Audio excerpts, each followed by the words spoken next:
Chibai ule khichdi ka siamdan na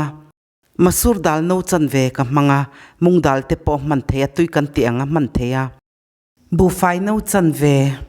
joha rice ka manga kan ni rem chan ang a man theya kasil fayang fai takin kasila tui ka leya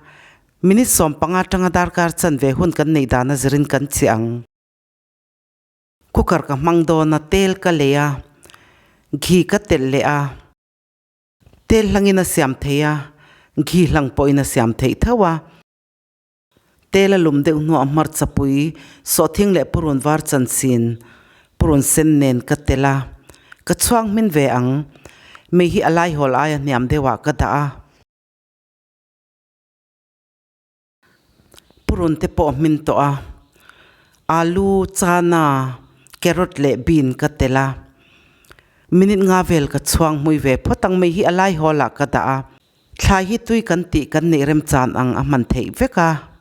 mei ka her niama masala ka thlakang ai eng dhania powder chili powder masala hi kan ngai na zong kan duang kha tel bel theya masala mui chwa nuwa bu faile dal kan chia kha ka tela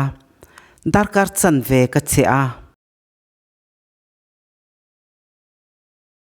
mei hi alai hola ka da thil dang ka thak ma in minute nga vel ka kang photang uluk dewin kan vil don nia abet du re ulutuka tomato ka tela chi al tur tok ka tel le a siamdan sang sanga oma Buhhawp pa ngai ang dewin dal le cho kan chum polanga bu hlang chum ai chwa na tui zoka a chak zok boka uluk dewa ka cho pol nuwa tui no thum le a chan ve ka leya dal no chan ve le bu fai no chan ve ka manga omzia chu no khata tui no thum le a chan ve ka tela kan du rum le kan du chiar dana zirin tui tel dan tok hi chu kan thiam don nia mei hi asanga ka da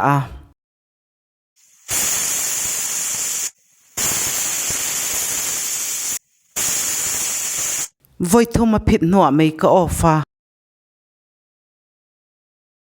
dal le cho te po min tha a chupa ngai ang te poina chum theya atui kan le tlem dewanga